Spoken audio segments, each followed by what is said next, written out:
Welcome to dotcom builders. In this video, I will share with you how to change this online store currency in Hostinger website builder. Without any further ado, let's start this tutorial. First, go to hpanel.hostinger.com, log in to your Hostinger account and go to websites.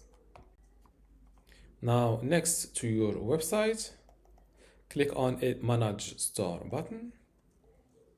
This way, you will land automatically on the store management area instead of the website builder.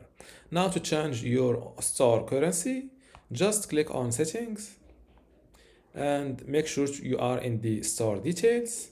And here you will see your current currency. But before I change it, let's give this website a visit to see the current currency. As you see, it is the dollar or the USD. So let's change it to the euro, for example. Or before this, let's check the available currencies. As you see, this is a long list of currencies. Now let's switch from the dollar to the euro. Select it and make sure to click on save,